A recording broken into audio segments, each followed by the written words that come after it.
Welcome to Vicious Whispers with Mark Tullius, your source for horror, sci-fi, suspense, and all things violent. Hey, what's going on, guys? Thank you so much for joining me today on Vicious Whispers episode 61. At the end of today's episode, we will have chapter 8 of Ain't No Messiah.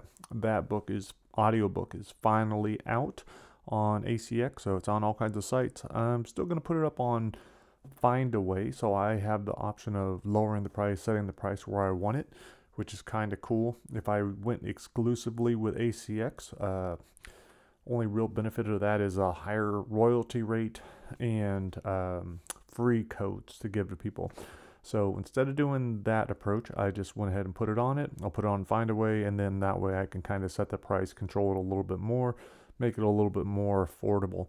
Hopefully you guys are enjoying that audiobook. But yeah, today will be chapter 8, wherever that is. I'm not listening along because I've already heard the story and I know what happens. But I'm hoping you guys are digging it. Not a whole lot else going on. My son turned 7 yesterday, so we had a nice little party. He got a new bike, which is pretty exciting. He's been bugging all day about wanting to go try it out. But other than that, it's been pretty boring around here. Not a whole lot going on. Try Not to Die. Some new stuff has come up. I might have talked about it a little bit last week, but one of my nephews and I are developing Try Not to Die in the Second Civil War. I think that would be pretty interesting. Trying to show just how scary it could be at this time. Like, if things continue to get worse, what's going to happen? And so it's going to be great for him to work on that one, deal with a lot of his fears. Other exciting news with that is I just heard back from one of my favorite artists, a musician. I wrote to him, asked him if he would like to try Not to Die, and he's interested. So it's not official yet. I won't mention any names until it is official, but I am keeping my fingers crossed on that one because I know it would be an awesome book. It'd be, and more than anything, and like that would just be a cool opportunity for me to create with one of my artist heroes. So yeah, that's all that's happening, man. There's nothing else. It's pretty much being locked up here, not getting a whole lot of writing done. Beyond Brightside is slowly moving. I had hoped to finish it by the end of the month, the end of April. That's not happening. So now the new goal is, it was going to be mid-May, but now I'm just saying end of May. I'm at like 66,000 words, so I need at least 4,000 to 5,000 more. I know what scenes I'm beefing up now. I'm on the last 3 chapters, and so it won't be that much longer. I just really need to apply myself. One, I did get Steve Montgomery's Try Not to Die super high. He's completely plotted out, and now we're working on chapter 1, really starting to flesh out the whole thing.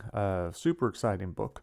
That is by far one of the most brutal, probably, that I've seen, that we're creating.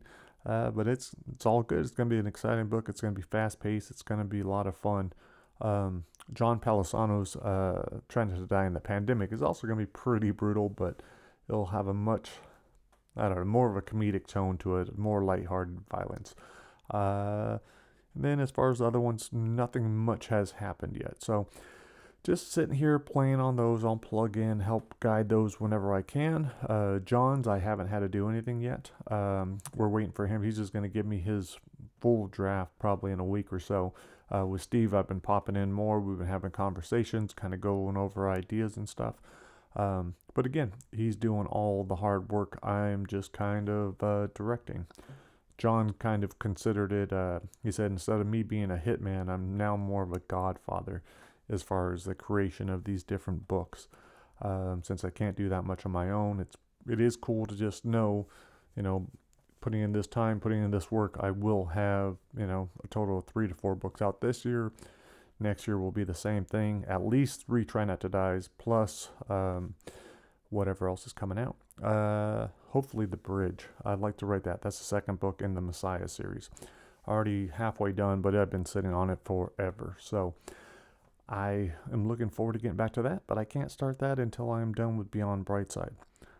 My brain book, I've just permanently put that on hold. I don't know when I'll return to that. I am about to release a video called for an article I wrote called Paying the Price. It's about 15 minutes. I'll probably share it on here next week. One of my friends from 10th Planet, he edits all of Eddie's videos. I asked him to edit this one, put together some images, so he's putting that together. It'll be out in a couple days. I'm going to see if I can get it shared through some of the mixed martial art websites and stuff. It's all about brain damage, and the main reason I want to share it is the message up to now has pretty much been hopeless. Like, if you have CTE, or if you're going to develop it, you are screwed. I'm kind of questioning that. I don't believe that's the case. I hope it's not the case. And I believe, like, I know how much I've turned around my stuff. Whether or not it's permanent, that's yet to be seen. But hopefully you guys will enjoy that little article. I should be sharing that this week. And then again, I'll put it on next week's podcast. So, keeping all these super short, I'm really struggling even keeping these going. I've been very tempted just to completely shut down the podcast, shut down everything. It's hard to see a reason to continue it, but I do want to share this audiobook. So at the very least, I'm planning on continuing the podcast until then. I think once this lockdown ends, it'll be a lot easier because there'll be more stuff to talk about, start doing stuff with friends and all that kind of stuff. But for now, it's more on the depressing side. But anyhow, let's keep this positive. Let's go out on chapter 8 of Ain't No Messiah. Hope you guys enjoy it, and I will talk to you next week. Later.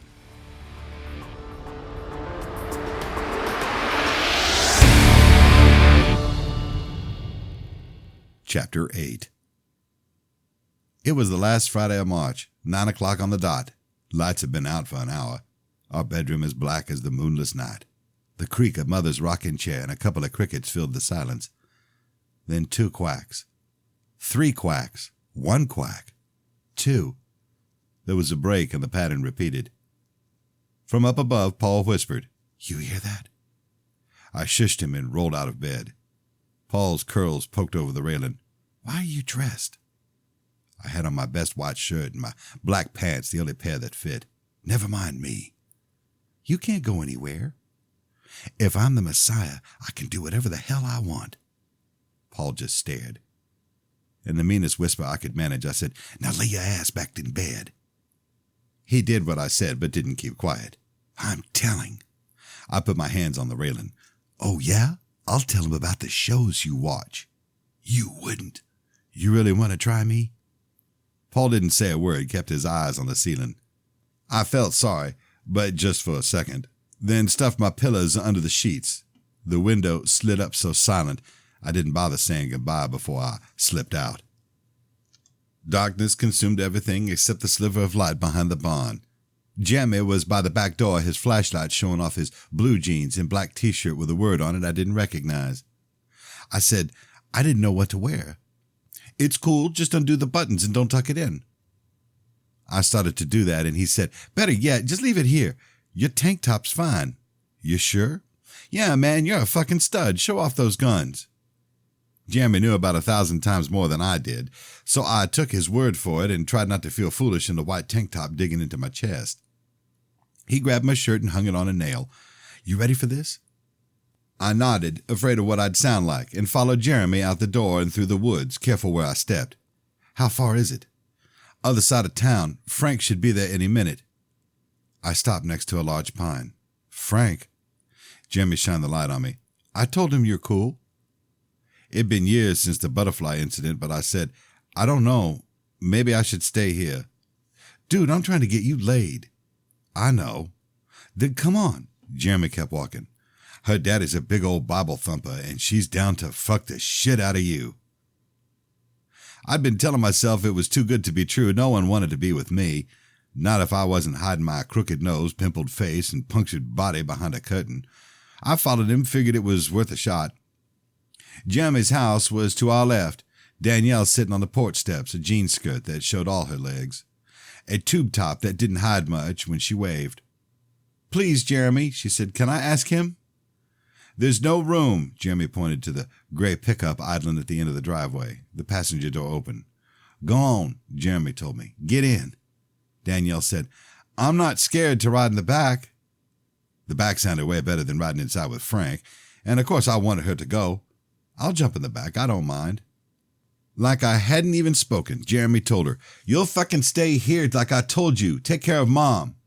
He headed down the driveway and said to me, "Come on, last thing you want is to bring along a little cock block." Jeremy opened the passenger door and pointed for me to go in first. Frank was bigger than since I had seen him with a bow and took up half the front seat. He'd shaved his head, but he still had the same sunken eyes and permanent sneer. He was dressed like Jeremy, only his shirt had skulls all over it. He took one glance as I got in. "Nice shirt." I said, "Thanks."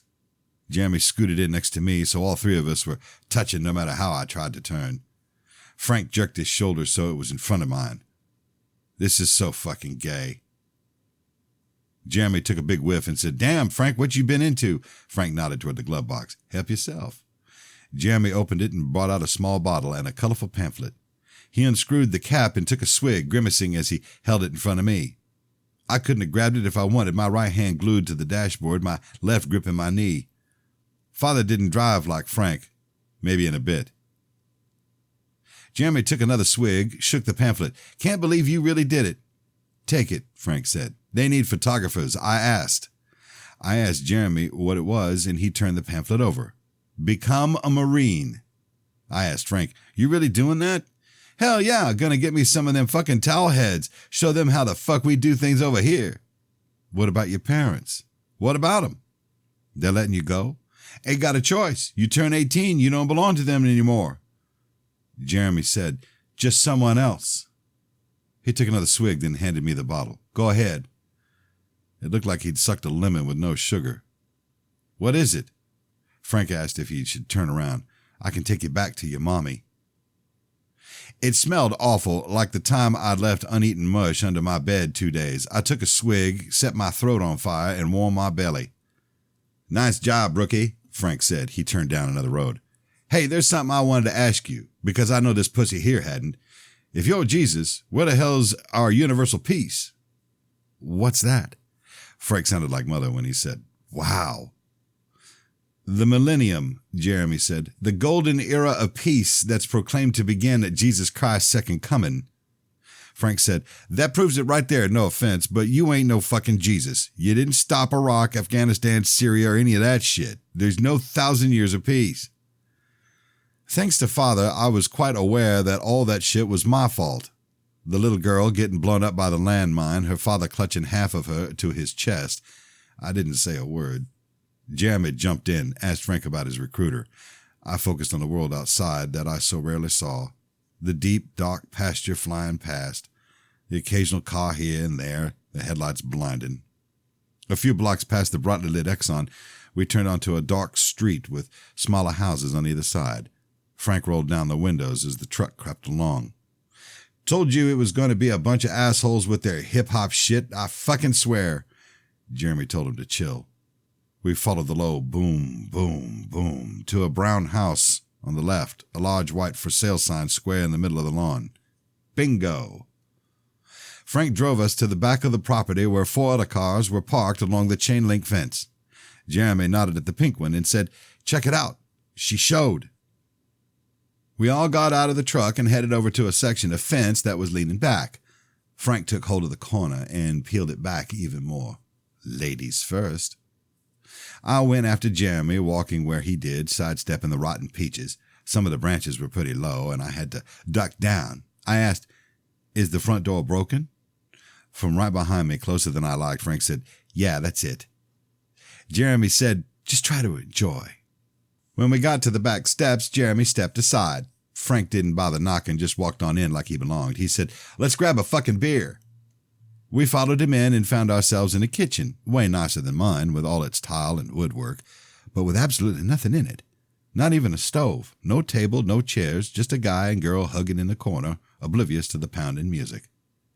The dining room was the same, just another empty space.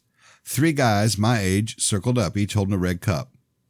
Frank and Jeremy said, "What's up?" to them as we walked into the living room. 9 folding chairs were spread around, a large silver barrel with ice on top and a stack of red cups directly in the middle. I hadn't realized I'd been clenching my fist until Jeremy handed me 3 cups and poured the foamy brown liquid from a small hose attachment. Frank took first pick and joined his buddies in the dining room. The cold cup felt great against the dull throb of my hand.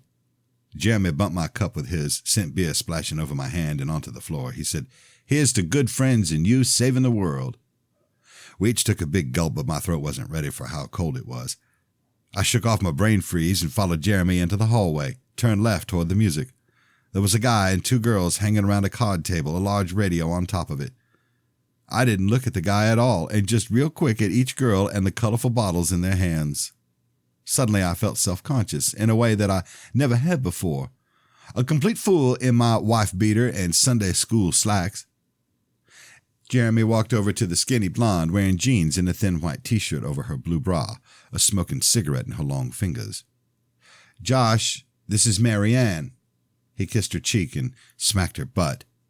He pointed to the pudgy brunette in a black leather skirt and red halter top straining to rein in her giant tits. "And this is Kara." I said hi, did my best not to stare at her shirt, her nipples pushing out the fabric, the roll of skin bunched at the top of her skirt. They said hi back, and then we all stood there. I finished my beer so I wouldn't stand out as the one not talking. Jeremy asked if they'd been there long. Mary Ann said, "About an hour." Kara held up her bottle, some kind of purple juice sloshing at the bottom. "Long enough for 4 of these." Jeremy handed me his beer. "You got some catching up to do." He turned to Kara and said, "Why don't you show Josh the rest of the house? We're going to go get a smoke."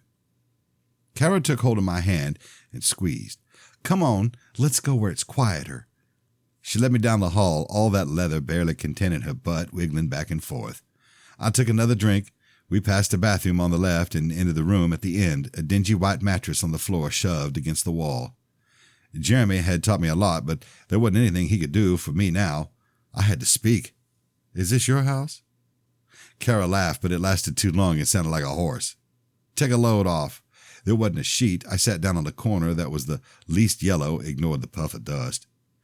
Kara slid down next to me, her skirt brushing my shoulder and bunching up against my thigh. She smelled like roses. "So," she said, and wrapped her hand around my bicep. Her breath warmed my face. "You're the Messiah." Most times I'd want to say, "No way, I ain't him." Jeremy had told me that most people thought I was a joke and that Father was off his rocker.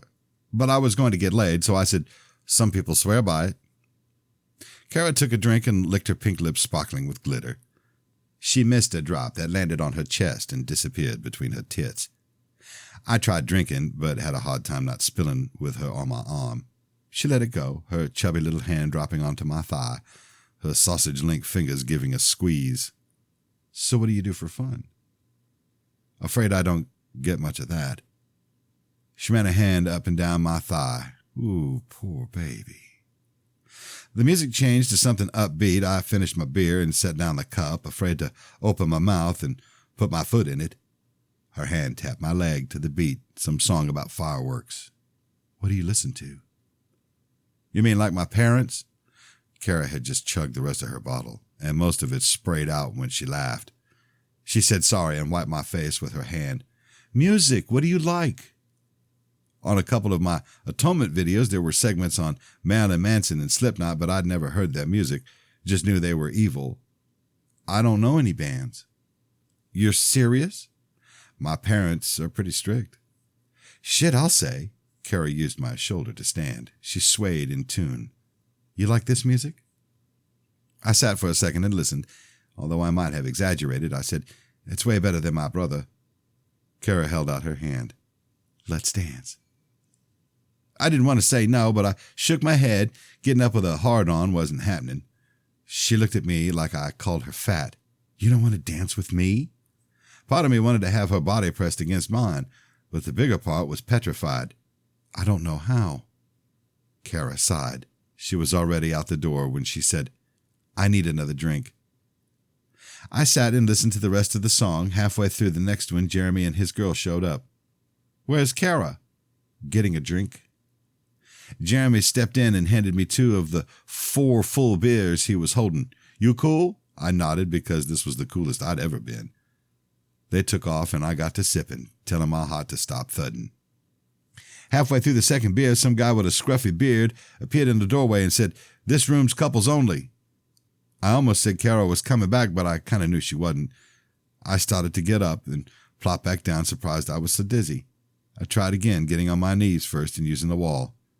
I need a drink anyhow. The bearded guy left before I got to him. Good for you. There were a handful of people in the hallway. I put my shoulder to the wall for balance and kept saying, "Excuse me." The living room was packed with probably as many people as our biggest service. I didn't really look at their faces, didn't want them looking at me. Carol wasn't with them. Neither was Jeremy. I stumbled into the kitchen, walked right through the puddle of puke by the fridge hole. One of Frank's buddies was pissing in the sink, which made me realize I couldn't hold mine much longer. I barely made it out the back door, my zipper down and my dick out by the time I hit the grass. A girl I hadn't noticed said, "Ew, how gross." The fresh air felt great, made me think I'd be okay. I went back inside the house, tried to steer clear of all the people on my way back to the back room. The door was closed. I grabbed the handle, but it wouldn't turn. A hard shove with my shoulder, and I was in the room, the lights out, some guy from the inside. What the fuck? I ran my handle on the wall until it hit the switch. The guy with the radio had his hand over his eyes, his mouth inches from Kara's puffy nipples. I slammed the door but heard her say, "Told you he's lame." This time I didn't say sorry when my shoulder smacked someone. I needed another beer and got in line. I should have paid better attention when Jeremy was doing it because only foam came out for me. Some smartass behind me said, "Who's this clown?" I spun around, searched for the voice. The smallest guy in line looked away. His tough guy act all gone. Maybe I was a little mad about Kara, and there was no denying I was already drunk. But I wanted to prove at least I'd listened to what Jeremy had taught me about being a man. I waited until the punk looked forward again. "What'd you say?" "It wasn't about you," he said. "That guy back there." I didn't look. Knew he was lying. I also knew it was a bad idea to get any drunker, so I tossed my cup at his feet, waited 3 full seconds to see if he'd dare look at me in the eyes or say a fucking word.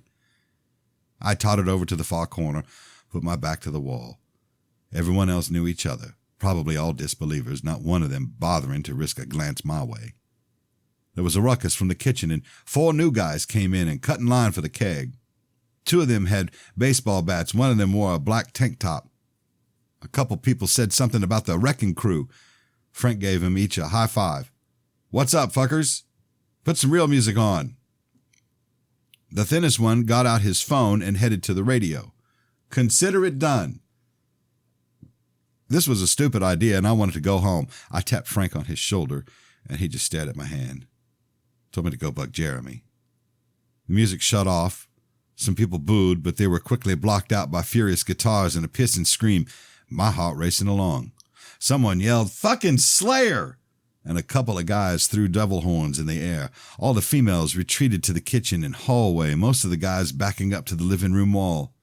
The music playing at breakneck speed. Frank and the 4 new guys ran around the keg, throwing their arms, kicking red cups and plastic chairs, throwing themselves at each other. More and more guys joined the circle, and soon there were 10. I was getting dizzy watching them and found myself splattered with beer from all the cups flying. A chair pounced off my leg. The big guy in the black tee had thrown it. He went around once, wouldn't look at me. I stepped to the edge of the circle. The second time around, he was laughing. The third time around, I launched my shoulder right in his fucking jaw and put him on his back. Nothing stopped. The bodies flying past me, jumping over their friend. Frank got in a cheap shot and nearly knocked me over, shouted, "Come on, you big snatch!" I rushed after him, knocked a skinny guy out of my way. Before I could catch Frank, the circle broke apart, guys scattering to each of the walls, punching and kicking, letting loose with the bats. There was no time to think, and I went into attack mode. Took on the closest wall. My shoe went through the plaster on my third kick, my right fist on my first punch. Windows shattered, lights ripped from fixtures, holes in every wall, the band called Slayer screaming out the angel of death. Everything came a hate-filled blur as I threw my body upon the wall, picked myself up and did it again, picturing Father, Frank, and every other motherfucker who ever laughed at me. A man-sized section of plaster was busted, several holes shining through to the other room. It was defying the Son of God. It had to be punished. I backed up into somebody but didn't pay them any mind. all my focus on the wall. I ran full speed and lowered my shoulder, a loud crack as I blasted to the other side. I dusted off my hands and noticed I was bleeding from somewhere. I looked up where the wall had been and saw the red light blinking in Jeremy's hand. Louder than I'd ever gotten, I yelled, "No! Turn it off!" Someone shouted, "Cops! It's the cops!" Everything went quiet. The music silenced, heavy breathing. Someone whispered, "You better be fucking around." There was a loud bang on the front door. "Open up, it's the police!" Everyone ran for the back door, Jeremy pulling my arm, my feet barely keeping up. My eyes weren't ready for the dark, and I fell down the steps. I bounced off the grass and scrambled back up, people running by me. Jeremy nowhere to be seen. I couldn't remember what the truck looked like or where it was parked, but I knew better than to get clogged up in the pile of people bunched up at the opening in the chain link. I ran for the far corner, figured I could jump the fence, but didn't see the branch until the last second. No time to stop or duck down. I woke to a hard slap on my cheek, Father kneeling over me. "What the hell did you do?" The porch light stung my eyes. It was entirely true when I said, "I don't know." Last I remembered was the tree. Father looked behind him. "Call Hargrove." "It's midnight," Mother said. "If that's not stitched, it'll scar for sure. I can smell him from here." "The phone. Now."